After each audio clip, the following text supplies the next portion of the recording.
but it's keyless, but there is a little battery, it's like to start the car, and it's like it won't even move. Oh, no, you touch it with your hand. Oh, don't play that game. Yeah, there's a button. Because you're close It's to just it. a little wrong. Just like that was called. Yeah, Okay. right. There's a keyless thing, but the computer can move like. Oh, yeah. That's why we should all go. Well, people, we were talking about how they should, you guys should have had acting to show them how to do. Yeah. I bet. Driving and something can happen. Uh-huh. Yeah, that's because I heard ICE is had all cars. You can. Chaos. Yeah. Those cars They're on the road.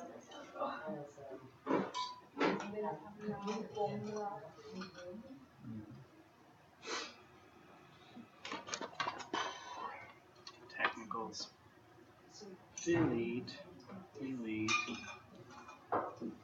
It's a test, just breathe. Of course.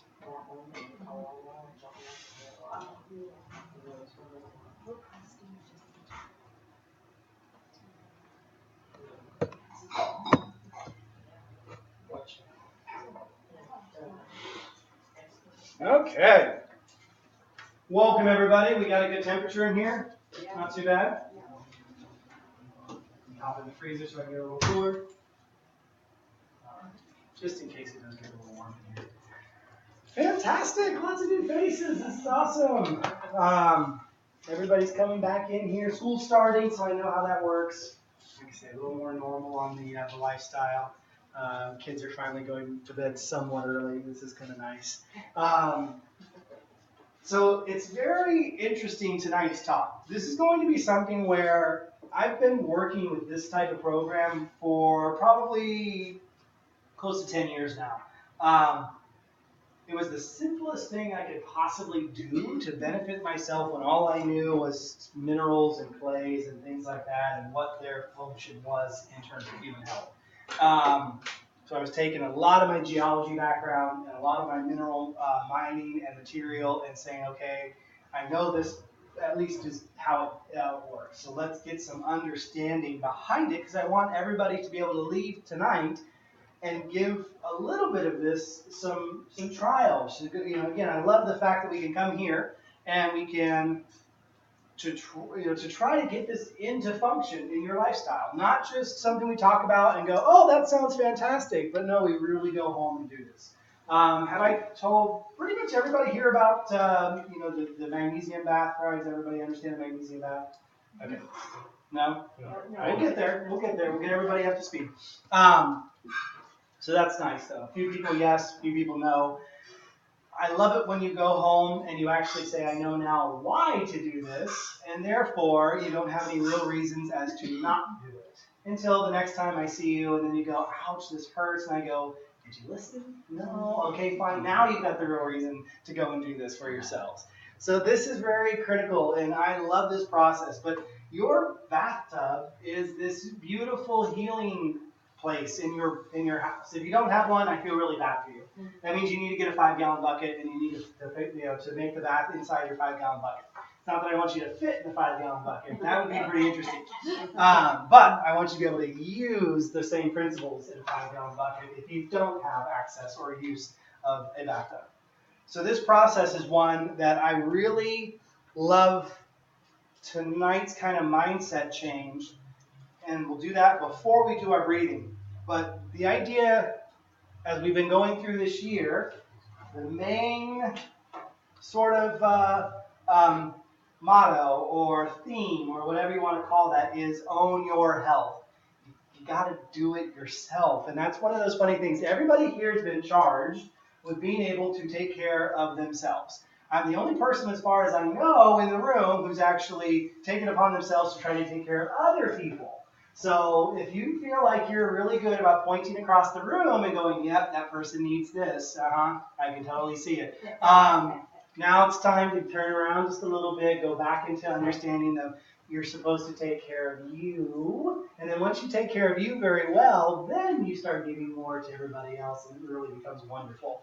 But that's this great process. Take charge of your health. Do it now. We were talking earlier about some issues that are facing our world, our country, and it's just scary out there if you really think about it. I try not to. I try just to be happy in my bathtub with all my superfoods and everything feels like it's going to be okay. As long as I can feed my family and give them water for the next 30 to 60 days, anything can happen. I'll be just fine. But this is where I would love for people to start. So for anybody who's new and joining us, what we do to start the class is we do a quick little conscious breathing exercise, and that way we can just get out of the mode that we were in prior to being here, the traffic, the stress, the issues, the job, the whatever, the husband, wife, however that works, and go into a nice, just calm sort of next hour. Let me kind of give you some details, ask some great questions, and then leave home tonight and hopefully do one of these things for yourself in the next week. Because that, I think, to me, has a lot of impact if you finally start doing something different and having and feeling a great effect.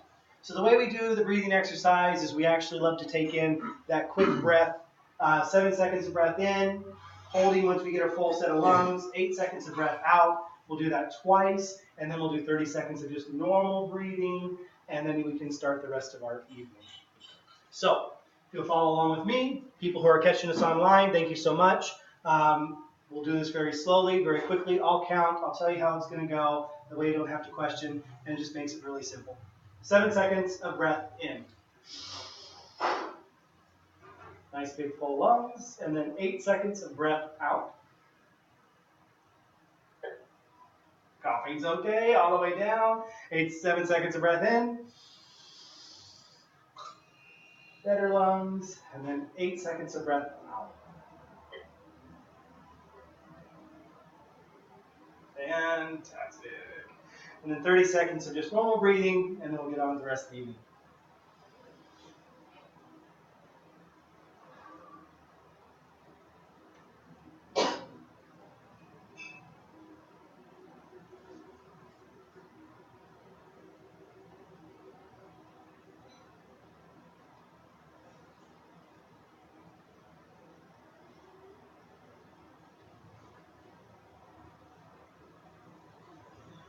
Fantastic. All right.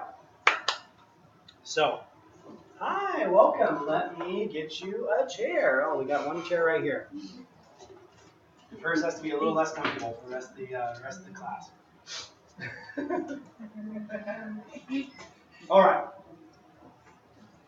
So let me break this down pretty simply. Fantastic. You're right.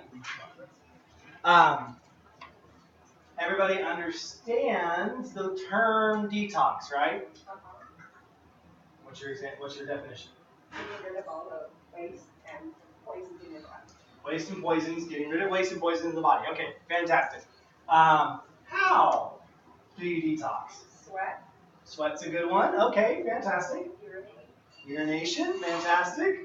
There's another one. We'll just keep that underneath of the same classification there as urination. It's eliminating things out of the body. Gotcha. Breathing. Oh, breathing. That's right. That's a good one. I like that. Okay, fantastic.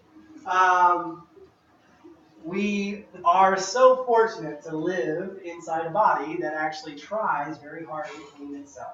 That's the most impressive thing that I think I've understood. If you ever bought a car, if you own a house, these things that don't clean themselves are really a big pain in the bottom, and they end up taking a lot of time and a lot of energy. We were gifted with something that honestly does a lot of the work for us. Beautiful. But if we lived in a nice paradise of zero toxicity, beautiful food, clean, gorgeous water, excellent air quality, and zero stress, then we wouldn't need to use too much of our detoxification processes. We'd, I think, be able to handle ourselves really well. So it really makes a lot of sense to me that we have to start to learn in this modern society with the opposite effect. Tons of toxicity in the food, horrific water. We're getting better maybe about the air control if you live in the Central Valley of Los Angeles. But just knowing that everything around you has some type of toxin to add to your body, not to mention what your body naturally produces to do its job. Metabolism has a ton of byproducts. And just from you eating a steak or burger, or taking in spinach and celery, you're having byproducts that your body has to get rid of. All of those, it's not that vegans essentially are on cloud nine and they do nothing wrong and everything's perfect about their body and that all these hated meat and egg and everything, people down here, they've got to learn how to do this in order to get to the top. That's not the way it works. But we really want to understand your system. That if you are feeling anything other than perfect, homeostasis, everything's working just fine, no issues, no irritations, then the idea is that you probably need to assist your body with detoxification. You probably need some help in some way, somehow, to understand how your body will undo this process. What fights against us is the actual same system. If you are overloaded with toxicity, your body will store it wherever it can in order to not kill you. So that's really awesome. I'm glad that happens. The idea is that you can eat what you like typically for years and years and years, and most of the time you'll be just fine. And then you'll develop arthritis and gastric, issues and heart disease and all these other problems. And then you'll stop and say, oh yeah, I really shouldn't have been doing that all this time. There's still hope. We can fix it. Don't worry. We've got you covered. So with bath detoxification, I love it because we talked about a couple great ways for us to detox. But the thing that I think we're underutilizing here is the first one you mentioned. How many people here feel like they sweat adequately?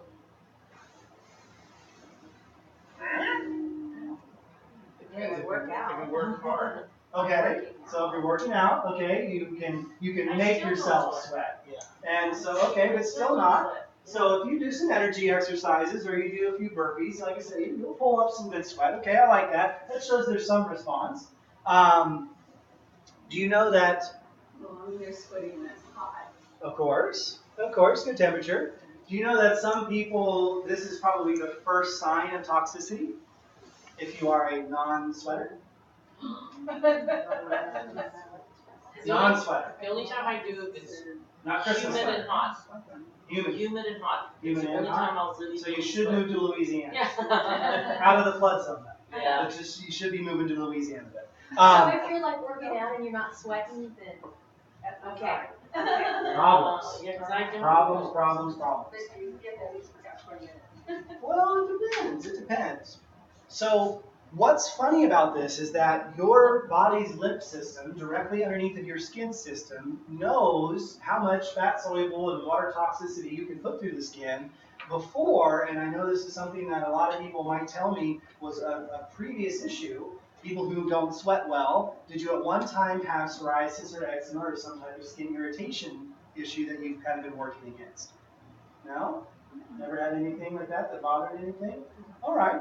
Like I say, it's common. It's just one of those things where usually when the skin becomes so stagnant with material, a lot of times we see dry, flaky, cracky, not really being very healthy, eczema, psoriasis, irritation. That's just showing inflammation underneath the skin. So when we're sweating, we're usually having our body go through the process of actually pulling that material out. So when we can open up the pores, we finally can flow some extra material away from our bodies. And this will usually work for most of our toxic compounds that our body produces. And that's what's so unique about it. It doesn't quite go after things like plastic, or pesticide, or heavy metals, or some of these other really interesting products, because our body would actually say, shut the skin down, this is toxic, we don't want it to go onto the biggest organ that we have. I've met a lot of people over my years that have actually been allergic to their sweat because their sweat finally got so logged full of material that any time or any place where they sweat on their body, they would get constant skin irritations. They would see ruptures in the skin. They would eventually develop even some types of boils and things like that. And the body was just too toxic in those particular areas. So because we would like to assist the sweating out process, the interesting thing is that we would love to know how to actually make it to let the skin pull that material through. And what would allow this better than, in my experience, certain compounds, certain minerals that actually program bath water to be the drawing out device to get that away from your skin, to get that away from your lymph system, to let the blood finally pour more of itself away and actually allow it to detox into the water. So mineral programming became the basis for this particular system for trying to get the body to balance itself. And the idea is that with very, very simple, and I found it kind of interesting, very long-standing healing traditions in our country and previous countries, our long history with humans, is that we already knew all of this. It's just for the last 50, 60 years, we've been told, don't do that, talk to your doctor. And instead of really knowing that 1900s, I would say, it became popular to, in the Americas, go to a hot springs that used to be located right next to this building here and sit inside mineral-rich waters that would suck out a bunch of toxicity and allow you to go on and be healthy. In certain areas, in like the Cretan Islands and in Greece near Italy and all these areas, they have big sulfur pot mud baths where you go in near volcanoes and you just coat yourself full of this really horrible, stinky mud. And the idea is you're giving yourself what now we've been putting into MSM and allowing you to ingest in order to get the sulfur back into your system. So these healing springs, these places, the Dead Sea is one of these places on this planet that is a mecca for individuals going to, laying in for a weekend, and then not having any more body issues, rheumatoid arthritis, gastric issues, skin irritations, all from stepping into the Dead Sea. A very high mineral-rich salt water. So researching this, understanding this, looking at people like Weston A. Price, looking at people like Brzezinski, looking at people who told me there was something in this type of information that had been lost, I said, okay, fine, let's bring this back up. Let's get this working for certain people. So we talk very heavily here with the 5 essentials, and just about, I would say, every class about the importance of magnesium. And the interesting thing about magnesium, especially magnesium chloride, is magnesium chloride actually allows for your body to break apart lactic acid, decreases calcium misappropriation, so calcium being put in areas where it's not supposed to be, starts to actually strengthen hair, skin, and nails and bones. And one of these beautiful places that I love about magnesium chloride is it actually will pull away a lot of different heavy metals. So it's one of these key critical pieces that as much as we use this when we have an ache or a pain in the bathtub in high concentration, you can finally start getting rid of things like aluminum, like cadmium, nickel. You can start removing these heavy metals away from your body that are building up in your system because of certain foods, because of certain products that you're using. Really interesting, again, is that the whole non-stick craze of actually doing foods on Teflon pans. And that's not realizing that they're using a very high compressed aluminum oil in order to sheen the bottoms of these pans. We heat them, that gets put into the food, and we've just been eating Teflon for decades. And aluminum is a very hard mineral to get out of the human body.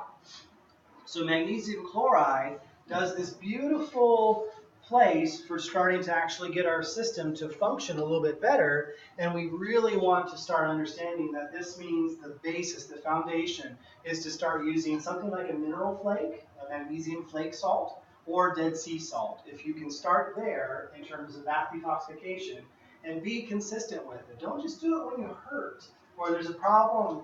If you're a person who's not sleeping through the night or sleeping effectively for yourself, and you're feeling tired, worn out, stressed, any of these major issues, you're a person waking up with the cramps on the calves, you got your feet doing the whole like crazy weird Chewbacca thing or whatever, that just all of a sudden just shoots you out of bed. Any of those types of issues, even if you're just a person who gets tired and you start having little eye twitches and your eyelids kind of flutter and your eyes are just going out of focus, that's all magnesium deficiency.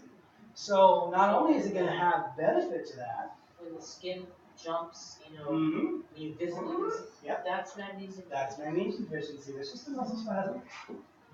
And a lot of people who are suffering from chronic heart disease, and they're told that cholesterol is the big bad guy causing their issue, more often than not, it's magnesium mineral. And it's not allowing the cardiac muscle to rest. And an afibrillation, when you actually lose the ability to pump blood, or what we call a heart attack, is caused because there's not enough magnesium to calm the cardiac muscles.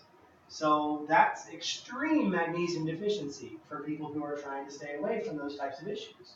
Definite place to understand. Not only is this great for your health, I love the fact that now I can say, here's a system that I will participate in because it feels good, I like it, I sleep better, I digest better, I know I'm going to protect my bone health, I know I'm going to have good hair, skin, and nails and joints, and I can actually get rid of some heavy metals that my body's been bringing into myself and really allowing it to finally get out of the process here. One of the more interesting toxic compounds is barium. Barium's been put into the atmosphere at a very, very high and very alarming rate in the southwest United States. We've been breathing it in for decades, and a lot of people can't process barium. And so I really recommend, if you're a person who has, quote unquote, that undiagnosable broad spectrum kind of body dysfunction, get a heavy metals test. If this is your issue and this is one of these big contributors, you'll fight in terms of trying to be healthy and trying to do all this other crazy stuff in order to actually get barium or nickel or cadmium or even lead and arsenic, very common issues that we thought we got rid of once we changed our gasoline over and we stopped using lead paint on baby cribs and all that fun stuff that we were doing for a while. But now what we're seeing is that these materials are being put into the air. So as much as we got rid of lead in the gas, we actually did get rid of lead in the tires. And every single car that rolled up here tonight has to get their tires changed every few months because what? They wear out. And yet we never really get to see large, big, black, lumpy piles of tires sitting on the side of the freeway when there's millions of cars going through there every single day. All of those bits and bits of tires are broken down to the point of being aerosol compounds, and they're floating through the atmosphere, just being absorbed by your lungs every single day. So if you want to look for a better place to find lead, that's how it gets into us more than anything. Especially living inside of California. If you live in Montana, where they don't have roads, you're probably going to be okay. But it's one of those beautiful places to understand where I see this happening, and this is why we're all suffering more from it here than really a lot of other places. Very critical. Question? No? Well, I did a question about you said the salt, the Dead Sea salt. Yep. Do you put that in the bath? Is that what you're saying? That's correct. Is there like a formula or anything like that you want to tell us about? I mean, I like it whenever, for magnesium especially, start off with about half a cup. For people who are ultra magnesium deficient, you might pass out from half a cup. Pass out meaning you're literally so like dead asleep that you don't even know what's going on anymore, and you try very hard to slam yourself into bed, and it's just extremely relaxing because you've been missing this mineral and your body needs it so much. Now, is that the Dead Sea salt, half a cup? Half a cup. Magnesium. Magnesium flake, the magnesium chloride, they make a powdered flake of this particular material, the dried out version of this before it gets hydrated. So that's possible. But yes, that's about the zone. And what you'll do is you'll just keep increasing, say like half a cup every couple of days, and see where you get to that point to where, for a lot of people, it'll feel very odd to be that relaxed. Can you do it in a... You can do it in your foot spa, you can do it in a bucket, you can do it in your stew pot that you use from the stove to make bone broth. I don't care what you do with it. The idea is do it. But yes, start off about half a cup. See how your body gets adjusted to that. I'm to the point now where if I'm sitting there making my own bath, I'll do anywhere between 3 to 4 cups of the magnesium flake, and I'll have 4 or 5 pounds of Epsom salt on top of that. So it's definitely a part of the whole process for really mineralizing that bathtub so you can be a little bit cleaner, be a little bit healthier. How long do you stay in it? I go until the water's so cold that I really don't like being there anymore. But that's, I mean, You start out with like really hot water? I do typically just to get the sweating going and get the pores to be open. So that's a nice step in my process. What's funny is I actually will wash my boys in their bath first, put half of the dose that I use, and then reheat the bathtub, and then put more of the salts and everything in for myself, just so I'm not wasting. But it is one of those interesting spaces that a lot of people, will find that. And you can take that bath water and actually go outside and throw it into your bushes, planters, things like that. Plants love the byproducts of us. And so all that heavy mineral that you didn't absorb, all that great magnesium, all the good mineral salts that come away, They are good to throw into everything except for a lot of grapevines aren't going to like the salt water so much, and most citrus does. I don't see there any issue on my citrus trees. Some flowering plants, roses. I wouldn't do salt on roses either. But anything else, bushes, just on your grass. Your grass. Nectars, peaches. Yeah, most of your fruit trees, all that's going to love bringing the mineral right in through the soil. And where do you get your things? that you're So I get my Dead Sea salt from a company in Israel, and so they're my favorite group of people for bringing me Dead Sea salt because they're right next to the Dead Sea. It's really easy for them. So it's one of those where that's kind of nice. There's a great company out there that I work with called Bohotek. Bohotek. That's their thing. Kind of funny. Doesn't make sense to us. I'm not Israeli, so I guess maybe that's something funny in there in the language. But yes, this is one. I think I was there and I didn't go in. Ah. I was so bummed after Yes. I found out. After you found out the power of the Dead Sea, yes, of course. So let's move on. Yes. You were talking about the barium and the toxin in the tires, or that's something? That's in the air. That's Lead's in in the very tires, toxic, and that is which goes in there. which it will become part of the air. Yes. So where's barium come from? Chemtrails. It's the biggest one. Most of the atmosphere modification systems in the chemtrail issue. Is that those striped things you see all over the time? You wonder what is that? Killing you. How do they do that? Read it in. It's a whole different program. Did you catch the one that I did last year on the aerosol toxicants? No. Oh, I'll have to do that one again. Because that's a whole big discussion. But yes, it's in the air. Next time I see that, Is there already toxin there? Yeah. Not much. Barium we can't handle very much of. Iodine not that? No. But isn't barium the thing that they give you when you're doing a passive reflux? Because I had them do Yes. And that's just as bad for the body as, and the more of those you have, barium enemas, barium contrasting tests, anything like that, those need to be detoxified by themselves, let alone what's coming in from the atmosphere. So yeah, if you're a person who's gone through a lot of GI testing, then this is something you want to be concerned about. And it's more reason for you to go get tested to find out, hey, I have a high level. Oh, that's why I've been irritable, itchy, moody, whatever. That could be whole other issues too. But yes, this is definitely one of those where you test it, find out, and then once you know, come see me and we can work on it. So I love talking about this next one. So I was a kid growing up in West Virginia, and borax was just a part of life. I don't honestly remember us never having a box of borax, at least in the kitchen, if not in the laundry room. And we always were using it for everything from preserving fish, and I mean, we just used borax for everything. It was just a part of us. So it's funny to see people here today. They literally go, "Wait, you want to put that like in my backwater? Like, isn't that going to kill me? What's going on?" Like, no. You got borax. Literally, before there ever was soap, and then the idea of mass-produced soap. This was how people cleaned everything. This is the only way that we would use, really good hand degreasers. Borax was just such a good thing. And I love the fact that with the sodium borate, I totally misspelled that. Sodium borate, the idea is you're finally allowed to get some of these really amazing minerals like boron back inside the body. So a lot of people, when they come to diabetic issues, a lot of joint health issues, hair, skin, and nail issues, boron is one of these major elements that we need to put back into our body. So I find it's interesting because if you are a person who isn't living in a house that doesn't have a really crazy filtration system, you can be using this just alone in each bath that you take as a water softener and a way of actually decreasing a lot of the chlorine and the fluorine and the bromine, and at least making it to where it doesn't bond so quickly to your skin and be sucked in by your body. So it's really, really amazing how the water softener function of this is. If you want to enjoy your bath a little bit more and not get that scaly kind of crazy reaction, that dry patches of skin and everything from the hard tap water that we have in this valley, this should be in every single bath.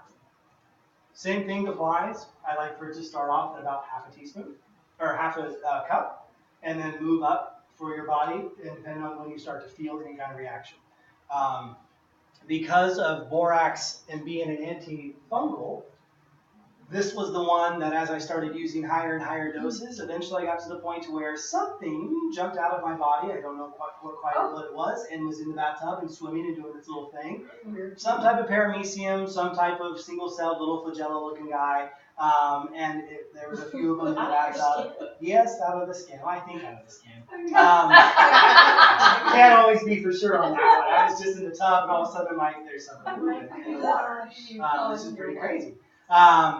So yeah, I hopped out real quick, flushed that down the drain. But there is a very good representation here for being antifungal and for antiparasitic effects. So could you use that instead of soap? Yes, of course. It's a little harsh for a lot of our soft, frail kind of, tepid skins. But so some people will, again, at first, even be detoxing if they use it on their skin directly. You'll detox right through your skin, right into the borax, and it'll pull stuff right out of your body. So you just want to see how it feels for you. If you have to mix it into oil at first, you could wash with like a sunflower oil or coconut oil or something like that, and just see how it feels. But put it into a hand soap dispenser, 2-3 tablespoons in 12 ounces of water, and you can use it every single day to kill a lot of the nasties that go on the outside of the skin. That's to get like at Target or something like that. The easiest place for me is Walmart. That's what I think is just awesome. I mean, again, that's where I grew up buying it from, and I think that's kind of nice. But 20 Mule Team Borax, good old fashioned. out there. Yep, there's the big mine. If you ever get the chance of going out to the Lovick area off the 40 freeway, it's phenomenal. They're just big old dump truck roads out there, and they just push it up into big piles and then haul it off, and it gets processed. It's just awesome. There's only 2 places in the world to get borax, California and Turkey. California and Turkey, yep. So you happen to live near the best. Is it the box that's in the laundry district, in the laundry section? Yeah. Just that stuff. And like I say, Gay was so wonderful this last month or so ago. They actually had, was it called the Borax Conspiracy? Is that what it was called? So if you want to look that up. Again, this was just a common remedy in health aid during the last 100 years. And they would just put a teaspoon in water, and you would just sip on that a little bit every day. Bone health, skin health, hair health, digestive health, because it's borax. And today we think it's like the craziest poison thing. And yes, it will kill ants. I agree. But you're not an ant, so be happy. Unless, I don't know, is anyone here an ant? I guess I'm an uncle, so that's a little different. It's a little different. But the idea here is understanding that it has that capability. Again, sodium borate is great for breaking apart insects' respiratory system. So you can take a big pile of this in your kitchen. If you have a lot of those no-see-ums or little black kind of kitchen ants, whatever they are, add a little bit of honey to the powder and mix it up and put the paste right along the windowsill or whatever. Ants will come in, eat it. By the time they get home, they're dead, and then you don't see them ever again. They learn your house is not the place to go. They go to your neighbor's house. So it's really, really awesome that this process. But in my research and what I was understanding was this big concern as I started going higher and higher in dosage, I started noticing more and more irritation and reaction around the skin of the neck. And it kind of got me at first that maybe I was putting too much in until I found out that one of the great parts of borax is it actually will suck up fluoride. And so when we know that through tap water and toothpaste and all these chemicals that are inside pharmaceuticals and everything that are fluoride containing, or just the groundwater that's underneath of any type of place that's connected to a landfill or old mines or any type of issue there, they're bringing fluoride into these, and that's where we can start seeing some reductions. So some of the skin irritation I had for the longest time was probably, again, the fluoride coming right out through the skin and being absorbed by the borax in the water. And it's definitely one of those where once it went away, I feel like my thyroid actually started doing much more function for me. That's when a lot of my weight loss started happening. My just general metabolism improved. Obviously, hormone function was much better. My heart and everything started working so much better because it was receiving the right information, not waterlogged by a whole bunch of this chemical. I want to specify something because you said put a half a teaspoon in water and drink it. You don't do that. You have to dissolve a half a teaspoon in a liter of water. Liter of water. And then you take a half a teaspoon of that water Oh, okay, that and put mixture. it in a glass of water. Gotcha. Okay, so half a teaspoon of borax in 1 liter of water, Right, let it dissolve. half a gallon or so, Yeah. and then Half a let that dissolve. So shake that up, and then take a half a teaspoon of that liquid that you just made with the powder and the water, and put that into a cup of Otherwise, it's herb. way too much. It might be too Yeah. much. Like I say, I did it the other way, and Maybe that's why you got the Didn't- red didn't stuff. make it Glowing. didn't have well. I mean, I think it all. I mean, if anything, what happens with a lot of this stuff, a little bit of loose stool, no big deal. Move on. So the key there, though, if you're suffering from thyroid issues, I think this is one of those big pieces that's missing in your process, and that can have a tremendous benefit for you. Hydrogen peroxide, same thing. Everybody knows it. No one knows how to use it. I think there's even less people now today that literally, when I bring out the bottle of peroxide and I go to pour it on someone's recent scratch or scrape, they're literally like, "What's that? Go get the Bactine." I'm like, "No, that's a chemical. It's got terrible antibiotics in there. Use something simple." Hydrogen peroxide is the simplest compound. It's one of the very first chemical processes that the early chemist was able to actually create, was to create hydrogen peroxide. By combining water with a really interesting calcium silicate, they were able to free up an oxygen, and the liquid they got in the after effect of that was hydrogen peroxide. And so it's just one of these beautiful things that's been with us for such a long time. And again, antimicrobial, antifungal, really helping the skin, a lot of parts of the body actually be free of parasites and issues. Are you talking about H2O2 or just? Correct. Okay. And really it ends up being H5O3, but that's me knowing some stupid stuff. So H2O2 is just the way, if you had it reserved and under pressure, it would stay that way. As soon as you put it in the black bottle, it goes to H5O3. You're talking about the little brown bottle. Yeah. Well, I consider that in my water tank. That's fine. Again, that's general cleansing, but understand the black bottle material, for the most part, was meant for cleaning electronics. So put it in your mouth, not the best idea. Food grade hydrogen peroxide is a different chemical process. You can get hydrogen peroxide from a ton of different chemical reactions. And so when you get a food grade hydrogen peroxide, again, none of the constituents that was making that peroxide had any type of chemical issues or carcinogenic compounds or anything like that. So where do you get the So- grade? If you're looking to actually get the hydrogen peroxide, there's a website out there. You can look up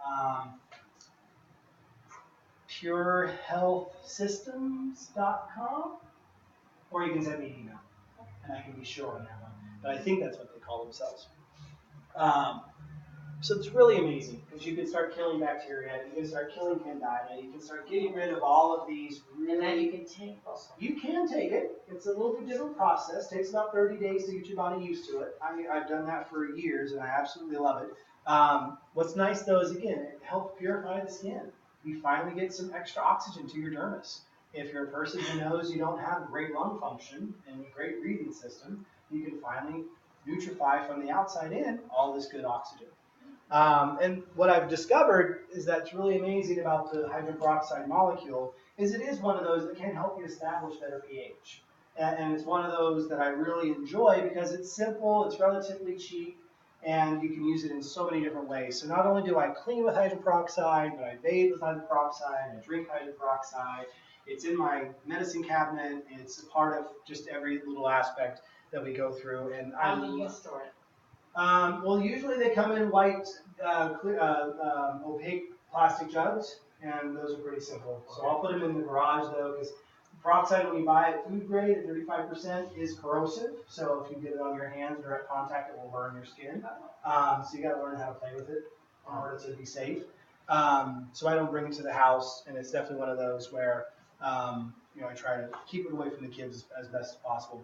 So you have to dilute it. You have to dilute it down. That's exactly right. But that 3% hydrogen peroxide that you see in the stores that you pick up in the brown bottles, all they're doing is taking 35% at 1 milliliter or 10 milliliters, and then multiplying that by 100 in order to get the mixture for your brown bottle. So if you take 1 milliliter and add it to 100 or 10 milliliters of water, then you make the 3.5%. If you take 10 milliliters and add it to 100, you make 3.5%. If you take 1 liter and add it to 100 liters, it's 3.5%. And that's the way the titrations work.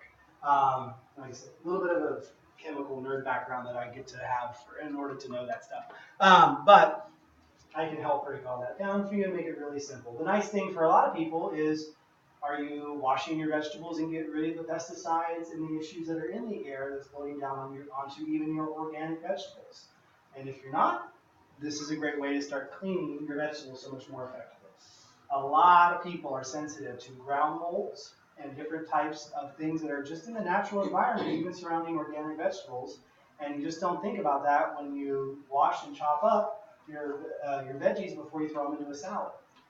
You can still be getting exposed to certain molds and certain toxins, even on an organic farm, even with the best care. And this is a nice way to discover if you're eating, if you could have a problem. Like I said, I love the hydroperoxide reaction because when you do it, it actually fizzes and it tells you there's something, something was working in that, and now you can have cleaner. I think the way they taste is actually kind of refreshing. Some people go, "What's on this on the lettuce?" And I go, "Yeah, it's hydroperoxide. It's good for you to keep it down." Joseph, can you mix these things? Yes. Oh, you can. It's a little bit of a tricky process, but yes. That's why we're learning about all of them in one night. So then the next one is really interesting. Everyone here has probably heard of baking soda at some time or another, but very few people have still kept with them the concept of the washing soda. And washing soda is definitely one of these interesting compounds that sodium bicarbonate or sodium carbonate, as it's labeled, is one of these great compounds for actually getting other different molecules, especially plastics, especially pesticides, out of your body. So the really heavy complex ions that are inside a lot of these pesticides, they're hormone bound. They're actually on estrogens, and that's kind of interesting that they use estrogens to bring them into our body. So washing soda just happens to have this really good pull for getting rid of those high estrogenic compounds and actually getting your body to detox away from things like pesticide, insecticides, and larvicides, and herbicides, and fungicides, and all the things that kill different types of creatures that are inside our food and inside our systems. Where do you buy this? Washing soda? Never saw Right it. next to the borax. It's Really? been there forever, and we just don't even understand that it's sitting right in front of us, and it has this great function for our human In the system. laundry, I guess the laundry. This is one, though, that comparatively speaking to the other, where a lot of times I say start with about half a cup and work your way through, is start off with about a tablespoon or so. And it's harsh. I mean, it's much harsher than borax. And the way it pulls things through the skin and the stuff that it pulls through the skin is much more reactive. So it's one of those where if you're feeling really good, and I usually talk about this one last because it is in the process of cleaning your body up. If you've not been doing magnesium bathing, start there. If you then feel like you're doing really well and life's good for you, just add a little borax. Feel that your bathtub actually does a different function, and it might make you feel bad for a little while you're detoxing. And then you bring in the hydroperoxide, and your body gets a little cleaner. And then finally, you can add something like washing soda, and it pulls a completely different set of compounds out through the skin. And I love that whole process because this is one of the reasons why generally IBS sufferers, people who have GERD, people who have other types of intestinal discomfort, heartburn issues, they're suffering because their toxicity is trying to go through their digestive system, and it's causing sensitivity and inflammation. That'd be like Crohn's disease. Crohn's disease, a lot of the milk allergies, a lot of the gluten allergies, the corn allergies, all these things, again, your body's reacting to poisons on your food. It's actually doing exactly what it's supposed to do. You're taking a little bit of rat poison with your corn and thinking it's okay, and your body goes, nope, that's not good, and it has this reaction. It's not rocket science on this one. It's really simple. But the idea is we just aren't told that that's the case, and there's something wrong with you because you're reactive to GMO foods, and that's really silly. Everyone is technically reactive. It's just some people feel it a lot more, and they're much more sensitive to things. So we want to be very understanding about that. What do you mean when you say it's more reactive? Meaning what? It pulls harder, and it actually It's a little bit more, so if you have a lot of pesticide in your system, like this will break the skin. It'll actually create like irritations. And again, if you are a person who suffered with low level eczema or psoriasis or skin irritations, then this will make it really bad for a period of time, especially if you jumped right into a washing soda bath, because that's just it'll just pull it right out. But if you've been cleaning yourself over the month or course of a couple months and slowly using these products to kind of allow your body to detox a little by a little, then when you add that washing soda in, it's just going to get the leftovers and it's not going to be as harsh. Or a lot of people will use this simply in their foot soaks and they'll not expose their whole skin to it, and that may sometimes feel better for them as well too. So that's an interesting process. Now you mentioned Epsom salt earlier. Yep. Now if you look at a container of Epsom salt, it'll say something about diabetes shouldn't have. Why is that? Why should diabetics not use it? It can decrease your overall blood glucose levels if you're hypoglycemic or if you're on metformin especially. So it's funny because it's actually going to heal that person, Right. but it's going to make them feel really bad for a little bit of time. Oh. So it's that whole idea that now we have to say, yes, please don't put this plastic bag on your head, may cause death. So that's one of these things in our society now. I love the little stickers on the plastic bins you buy from Walmart where it says, do not put your baby in this. I'm like, like we have to put stuff on everything now that says, okay. But yes, the sulfur and the magnesium that's inside Epsom salt will cause you to digest your sugar real quick. And sometimes you jump into a tub of what you think to be okay for yourself, you'll get that blackout sort of like issue, hypoglycemic response. You could seize, you could have other issues occur. It's sad because it's the medicine and the uncontrolled sugar that's causing the problem. So they blame it on the Epsom salt instead of it being blamed on the body not being proper. But yeah, that's those issues. But you're right, they say that. And it is true. But that's why I say start with about half a cup of the magnesium and see how you feel. If you're really having trouble balancing your sugars, then this could be something where you could change over and have a complete difference. But in the long run, this is that healing system. And that's the difference. And you guys, they don't sell magnesium here that way, right? No, this is again going to be in your bath and beauty section, or like I say, what I'm trying to do is get it to where I can start working with a few of the companies that I'm representing on different products and allowing the whole just like suite of material to come together. Essential oils, the great just bath kit to be something that if you're interested in, send me a quick email and it's something that we can talk about in order to get those products in your house and start learning them and using them and understanding where the next steps are for yourself. So this is one of those nice places where it's really important to get familiar with this stuff for me, and like we were talking earlier, because sometimes your health might actually depend on knowing how to use basic minerals like this in order to keep your body very healthy and safe and secure. So, like I say, tons of great information. This is a really awesome system. Start with where you're comfortable. Get the magnesium salt first if that's what makes most sense for you. I recommend that to be one of the first steps, and then we can talk about doing some of the higher order detoxification. And even coming in and sitting down and talking to me saying, yeah, I'd love to fully detox my body. How do I begin? We can take a look at that. We can do the heavy metals test. We can understand where your system is and what we need to work on, and this can direct us and make it to where you can actually have a really good game plan for yourself and know what to do next. I have a question. You know those tubs that people have that pour some kind of water and then it turns brown when you put your feet in it? Do those? The reverse ion machines, yeah. Yeah, do those really work? Yes, they do. Oh, okay. So it does help. The difference with those is you're using electricity to do what borax and peroxide and and all this do naturally without there being electricity. Oh, okay. So they're great for and I love the ionic foot baths. I think they're phenomenal. Okay.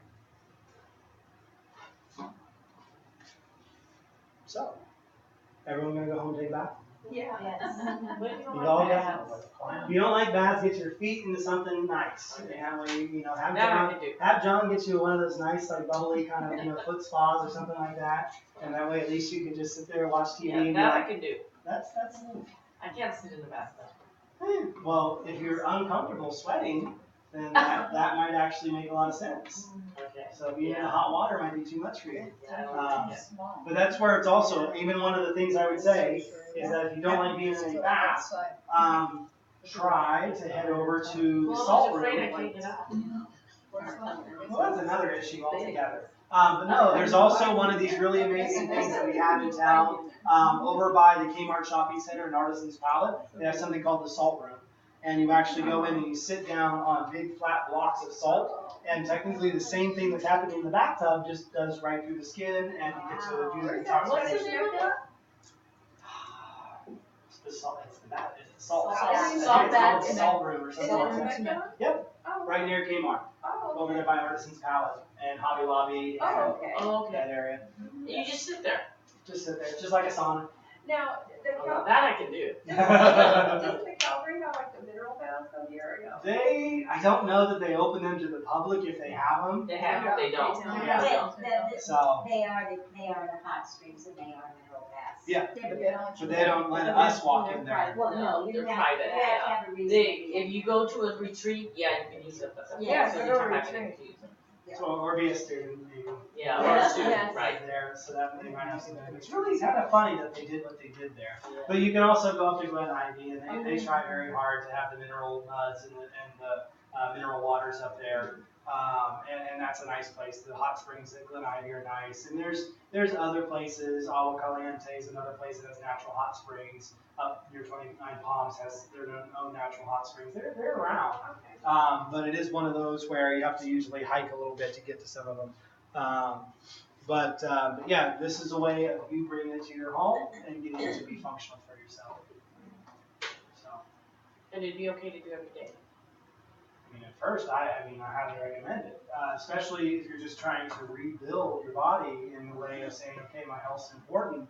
How can I make the process faster? This is my way that I tell everybody, like, well, you could be in the bathtub every night and letting some of the stuff that you don't want in you going away and keeping the good stuff coming back in. So that's a nice relationship to have. But yeah, the only thing that I would say that could make it to where I wouldn't recommend somebody every night is if their skin starts to get really irritated and they can see that there's an issue there. Some people have to end up using different types of body oils and things like that just to get the skin to calm. But it's there for you to use it to detox. So very important. Now, my friend that had chemotherapy a few years ago, should they be, like, not use it or be No, careful? they They have should use it, okay, Stuff's still in their body, Okay. still in every part of their cells. okay. So yes, it's very, very important, very critical. How's this compared to like infrared saunas? Infrared's a great thing. It Probably unlocks. good, but- Infrared helps. It unlocks the process. But what's interesting about what I've seen in the combination between the infrared sauna in my office and then people going home and doing the bath is they can feel that drain occur and they really get that detox level to start coming up. So infrared saunas will unlock those toxic compounds out of the skin. But if you don't give it a vehicle or a venue to get out of your body, it's just going to float still in there and do its thing. So when you're doing the saunas, then yeah, you can time that where you swing by my office, sit in the sauna for 25, 30 minutes, and then go home, have one of these baths at night, let all that stuff leach out, We didn't know you had a sauna. and then, yeah, we got to come by. You came by once. But yes, you got it. The far infrared sauna will help, and it helps activate things and helps let the body finally get rid of some of that residue. So a lot of the plastics, that's one of the big ones there, is that plastic under far infrared wavelengths will actually start to liquefy again, and then you can extrude that out of the body. So if you're a person who knows that plastics are in there, estrogen mimickers, a lot of hormone dysfunction, a lot of interesting issues about the body when it comes to those types of issues, tendencies towards fibroids, cervical issues, ovarian issues, then this can be one of those major ways of getting that plastic finally out of the body, is the two, infrared and then the bath. Lots of good fun stuff. Wonderful. Well, I thank everybody for coming this evening. Like I say, I feel really bad for the people who were hoping this was on Facebook because that did not work out tonight. But yes, if anybody would like to catch this, I did have the other system recording, so they'll be able to show this on YouTube. So I'll link it up to YouTube and then put it back onto Facebook, so that way it'll still go out there and be available.